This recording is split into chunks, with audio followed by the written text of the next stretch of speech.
засгийн газрын хийж хэрэгжүүлж байгаа төсөвдөр тавигдсан явж исэн ажлууд л да. Энэ 3 том төсөл бол тэгээ энийг засгийн газар оруулж ирэхгүй гишүүдээр ингээд өргөн бариулж орж ирж байгаа юм байна. Би бол яг энэ нэг төсөв талаасаа энэ бол айгүй буруу жишг бий болж байна. Маш буруу жишг бий болж. Маш буруу жишг цаанаа үлднэ. Тэгээ энэ одоо гишүүд одоо ингээд хариуцсан тойрог хийсэн одоо явж байгаа ажлууд дээр санаа зовоол ингээд өргөн барьсан байх л та. Өргөн барьж байгаа энэ хуулийн дээр засгийн газар бас саналаа өгсөн байх. Энэ дээр одоо жишээлбэл засгийн газрын зүгээс тухайлбал сангийн яам яг ямар санал өгсөн бэ? Сангийн яамны саналыг бас сонсомоор байна. Яг энэ гишүүний өргөн барьсан хуулийн дээр ямар санал өгсөн? Хууль нь сангийн яамыг нэг оруулж ирэх хэрэгтэй байсан. Тэгээ өнгөрсөн жилийн төсвийн дүрмд өөрчлөлт оруулаад алдагдлаа нэмэх ямар ч боломжгүй юм төсвийн дүрм оруулж ирээ батлуулчихсан. Бараг Монголоос өөр орнд тийм төсвийн дүрм байд юм уу? Тэг ингээд төсвийн дүрм оруулж ирээ батлуулчихсан. Өнөөдрийн яригдж байгаа энэ 3 төслийг аваад үзэх юм бол 1.7, 1, 0.5 гэдэг ингээд 3.2 тэрбум доллар буюу 11.5 их найт төгрөгийн асуудал яригдаад байгаа. Төсвийнхээ бүртгэлийнхээ дүрмээрээ аваад үзэх юм бол энэ зардал дээрээ нэмэл алдагдлаа нэмэл явах хэвээр. Гэтэл төсвийн дүрм дээрээ аваачаад ийм одоо миний мэдж байгаагаар унш судалснаар бол ийм сонин дүрм оруулж ирээ батлуулчихсан. Тэрнээсээ болоод тэр хязгаартаа багтж чадахгүй ингээд ийм асуудал үүсгээд байгаа. Үндсэндээ бол дүрмээрээ бол энэ 11.5 их найдаар төсвийн зарлага нэмэгдүүлж байгаа ийм л арга байна. За тооцооллороо бол. За Монгол улсын төсвийн орлого өнөөдөр яг урсгал зардлаа хүртэл санхүүжүүлж чадахгүй хэмжээнд хүрсэн байгаа. Урсгал зардал дээр ирнэ буулгах тал дээр ямар шинжилэл хийж байна? Энэ дээр сангийн яам бас тодорхой хариултдаг гэж. Зээлийн ашиглалтад жилдээ 1.5 их найд гэж байгаа. Яг энэ маягаараа энэ 3 төслөө хасаад цаана дахиад 100-аад төсөл байгаа. Ингээд 1.5 их найдаар явах юм бол дахиад цаашдаа 8-аас 10 жил хэрэгжүүлэх үз хэмжээний их төсөл одоо Монголд байгаа батлагдчихсан. Тэгээ өмнө нь бол өнгөрсөн жил төсөвдөр бид нар энэ удаашралтай байгаа үр дүнгүй болчихсон төслүүдийг зогсоо эргэж хараа танилцуулаа гэдгсэн. Энэ дээр өрөвтэй ажил хийгдээгүй. Төсвийн удирдлагынхаа нэгжүүдийг менежментийг бид нар өөрчилж яана гэсэн ийм л юм яриад ингээл өнгөрсөн. Энэ 3 том төслөө авчихаар зэрэг цаана зээлийн орон зай дээр дахиад гарнаа. Энэ зээлийнхээ орон зай дээр та нар дахиад нэмж зээл авах тухай юм бас яриа хэлцээр хийж байгаа юмнууд байна уу? Энэ дээр бас та нар хариулт өгөөч. Би 1 минут нэмээд авах. 1 минут нэмж өгье. Тэгэхээр Монгол улс хөгжихийн тулд энэ томоохон энэ төслүүдэд, дэдвүүцийн төслүүдэд ялангуяа явуулахаас арга байхгүй л дээ. Гэхдээ энэ их мөнгөөр Монголд хэрэгтэй юм яг юу хийгдэж байна гэхлээр яхаа үлдэж байгаа хөрөнгө оруулалтууд нь байгаа бах.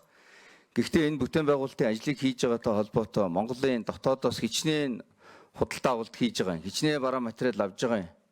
Хичнээн ажлын байр бий болж байгаа юм. Хичнээн чадвартай ажилчдыг бид нар бэлтгэж авч хоцорж байгаа юм бэ гэдэг дээр тооцоо судалгаа байна уу гэдэг дээр би бас асуулт асуумаар байна. За сүүлд нь энэ хууль маань хэдэн жил хэрэгжих юм бэ? Энэ хугацаагүй бол хуулийн төсөл ороод ирчлээ л дээ. Энэ дээр тодорхой хугацаа зааж бас шахах хугацаагаар нь шахахгүй бол ингээд үргэлжлээд идэг дахиад нэг олон жил үргэлжилсэн ийм л хууль болчих гээд байна. Тийм учраас хугацаагаар нь бас шахмаар байна. 25 онд энэ 3 төсөл дээр хэдийн зарлага гарах гээд байгаа, 26 онд хэд гарах гээд байгаа гэдэг тооцооллоо бас хэлж өгөөч. Сангийн 7 дугаар микрофон. За аюул гишүүний асуултанд хариулъя. Сангийн яам төлөж аргал. За хуулийн төсөл дээр сангийн яам бол яг энэ гадаад зээлийн ашиглалтан дээр тулгамдаад байгаа асуудлыг шийдвэрлэх хүрээнд зохицуулт байгаа учраас бүрэн дэмжиж санал албан бичгээ өгсөн. За удаашралтай байгаа төслүүд дээр одоо арга хэмжээ авах асуудал дээр ер нь гадаад зээл дээр явж байгаа бүх төслүүд дээр нэг асуудал нь бол энэ улсын хурлаас сойрхон баталсан нөгөө талдаа хөгжлийн одоо түнш донорууд дээр яг энэ санхүүжилтийг Монгол улсад энэ хугацаанд олгоно гэдэг ингээ амлалт үүссэн байдаг. Тэгэхээр бид нар 25 онд бол яг энэ улсын хурлын тогтоолуудын хүрээнд нийтдээ одоо бүх төслүүд дээр ирэмблээд 178 тэрбумын одоо зөвлөх үйлчилгээ, сургалт судалгааны ажлууд, зарим шаардлагагүй худалдаа авалтуудыг хэмнэх юм зохицуултуудыг доноруудтайгаа хийсэн. Тэгээ энэ 178 тэрбумыг буцаагаад газрын тос Эрдэнэ бүрэнгийн ашигла дээр тавьсан. За 25 онд 1.5 их найдаас газрын тос дээр 405 тэрбумын ашиглалт гарсан. Эрдэнэ бүрэн дээр 272 тэрбум гарсан. За 26 оны одоо гадаад зээлийн ашиглалт 1.5 байхаар бид нэр өргөн барьсан боловч улсын хурлын хилцүүлгийн явцад бол 307 тэрбумаар бууруулад 1.2 байгаа. Тэгэхээр энэ 1.2-оос одоогийн энэ батлагдсан хүрээндээ бол газрын тос дээр нэг 200 тэрбумыг, Эрдэнэ бүрэн дээр нэг 90 тэрбумыг олгох юм тооцоол байгаа. Тэгэхээр энэ хуулийн төслийн хүрээнд энэ хоёр хуулийн төсөл хэрвээ батлагдвал газрын тос дээр 1.7 их найд гарна.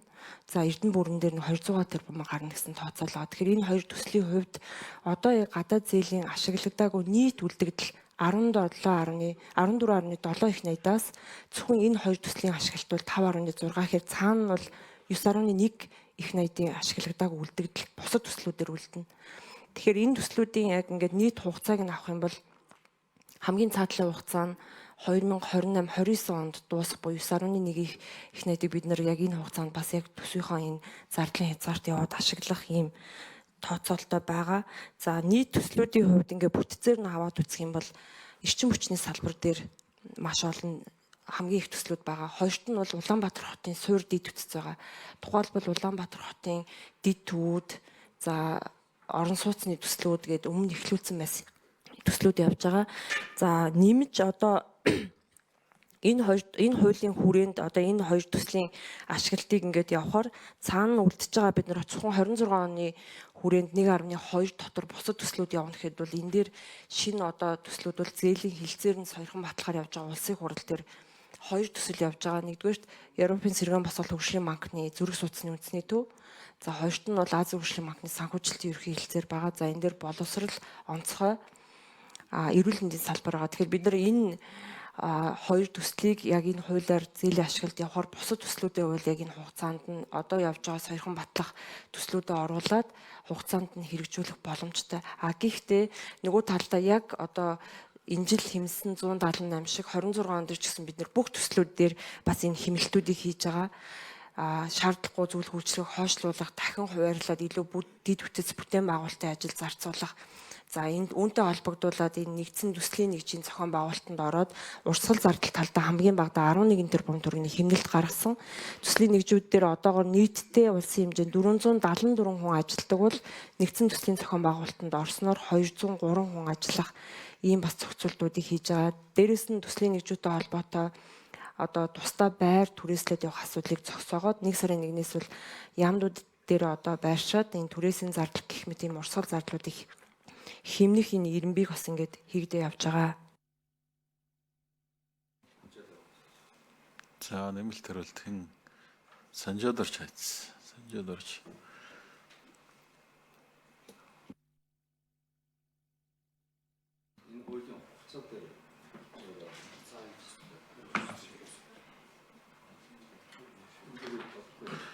Хуулийн хугацаа асуусан.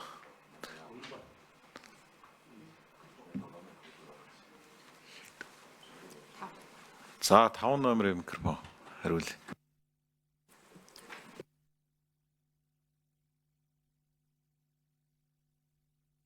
Таван номер.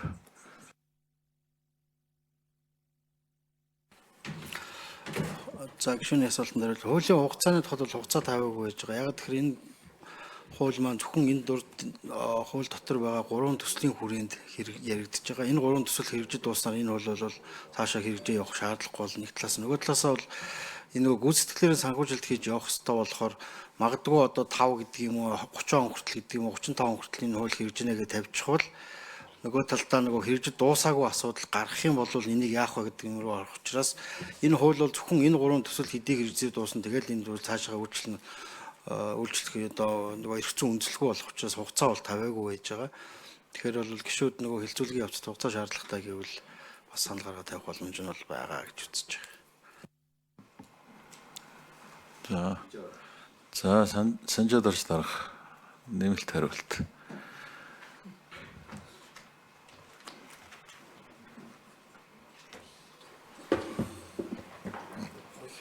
Хуулийн хугацаа, хүчинтэй хугацаа хэзээ дуусгах гэсэн нийтдээ энэ гурван төсөл дээр хэдийн хэмжээний үлдэгдэл байгаа ашиглах гэдэг үлдэгдэл. Гишүүдээс гарч байгаа саналууд бол тэг ерөнхийдөө бол жишээ нь хөгжлийн банкад анар ягаад ашиглаагүй юм бэ гэдэг асуудал. Хоёр дахь нь бол хуулийн хугацаатай бас юм шүү. Өшөө шахахтай засгийн газарт үүргэжүүлэх асуудал байх юм шүү. Гуравт нь бол үр ашгийг сайжруулах асуудал байх юм шүү гэдэг ийм нийтлэг ажил гарч байна. Тэгээд дээр нь бол сая сүүлд бас заяалах шүү асууж байна. Одоо хичнээн оронтой бий болох юм бэ? Энэ эдийн засгт яаж нөлөөлөх юм бэ гэдэг ийм зүйл ярьж байна. Тэгэхээр хуультай холбоотойгоор бол улсын хурлаас бол бас бүрэн эрхийн хүрээнд бол тогтоол гараад за энийг бол ийм хугацаанд үр дүн ингэсэн байх хэвээр. За одоогийн хуулийн төсөл дээр бол гүйцэтгэл дээр бол тайлгнах асуудал байгаа. Тэгэхээр магадгүй хагас жил бүтэн жилээр удирлаач юм уу тайлгнах асуудлыг чиглүүлэхэд бол нээлттэй гэж бол бид бодож байна. Одоо бол нөгөө газрын засны үйлдвэрийнх нь болон Эрдэнэ бүрэнгийн хувьд бол цаанаасаа нөгөө гэрээнийхэн дагуу хийцэн бидний хувьд бол хугацаа байгаа. Энэ хугацаагаараа л хязгаарлах ёстой гэж бид бол одоо үзэж байна. Гэхдээ энэ гурван төсөл маань гурлаа нөгөө өөр хугацаатай учраас яаж явах вэ гэхээр хуулийн дээр бол яг дэмий болоо зүгээр чиглэл өгж байгаа тогтоол санаачлаад явуул байж болох болов уу гэсэн тийм саналтай. За эхлээд 7 номер нэмээд хариулчих. Дараа нь заяа болох шүү. За ажлын байр дээр нэмж тодруулж хэлье гэж бодож байна. За гадаад зээл тусламж дээр сангийн амнаас хийсэн судалгаагаар ер нь яг зээлийн нэг төсөл боловч дотроо одоо төслүүдээр задраад маш олон юм гэрээнүүд хийгддэг. Тэгээ 2024-25 оны судалгаагаар 1500 аж ахуй нэгжтэй гэрээ байгуулж 20,000 гаруй ажлын байрыг дотооддоо хадгалсан байна гэж судалгаа гарсан.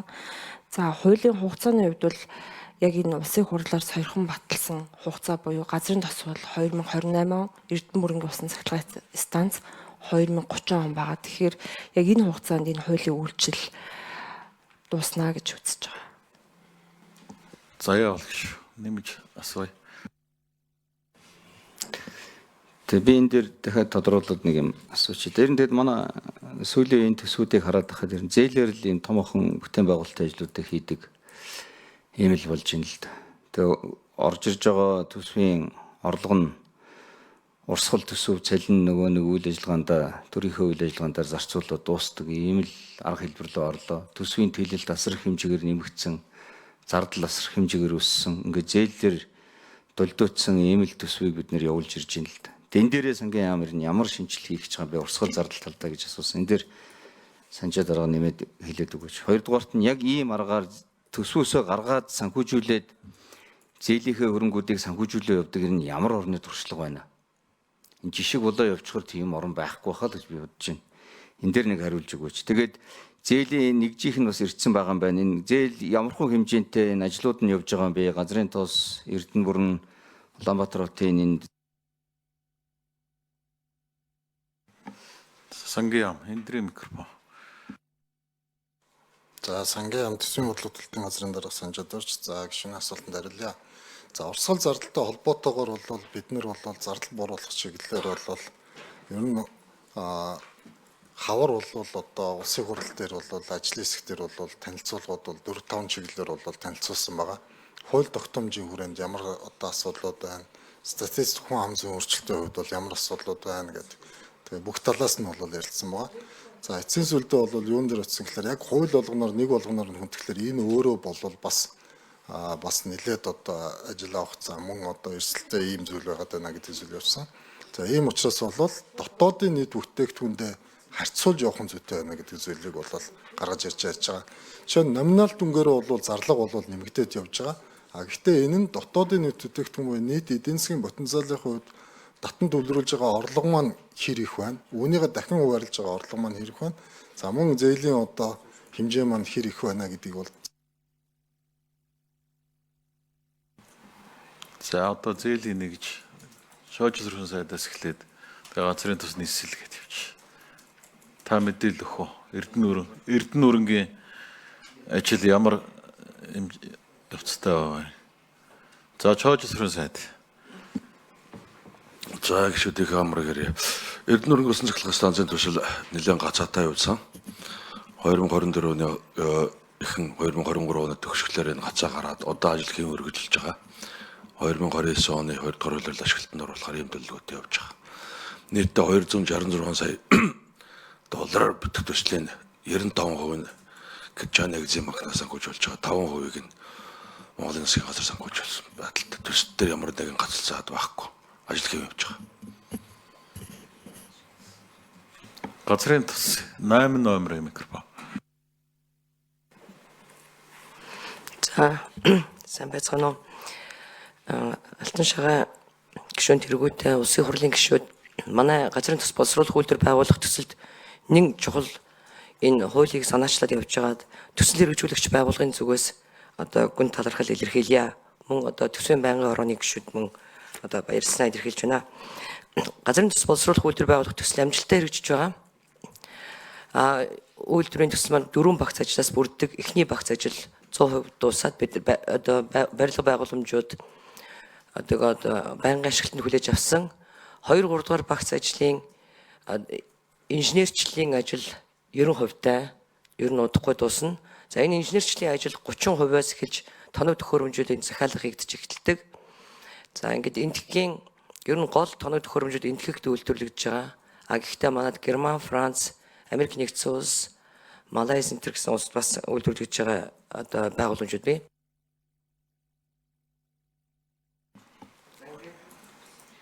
За нийслэл.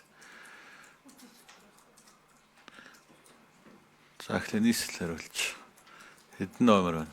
6 номерын микрофон. За гишүүний асуултанд хариулъя. Засаг дарга 1-р урлагч даваадлаа. За Сэлбийн түрүүнд танилцуулж байсан 12 инженерийн багцын гүйцэтгэл энэ жил бол 15%, 302 тэрбумын гүйцэтгэл бол гараад дуусгар байж байгаа. За бид 2026 онд инженерингийн 12 багцын ажлын гүйцэтгэлийг 65% хүргэх 850 тэрбум төгрөгийн гүйцэтгэл гарахаар тооцоологдоод 2027 онд ажлыг бол бүрэн дуусгана. Нийгмийн дэд үтцүүдийн сонгон шалгуулалтыг бол 1 сарын ихээр бол хувийн ишлүүдийн дунд бол уралдааныг зарлахаар бол ажлын хэсэг байгууллагатай бэлтгэл хангалттай дууссан явцтай явж байна. За баярлалаа. Одоо Алтан ууг гишүүн асуулт асуув. За надад нийслэлээс нэг асуулт байна.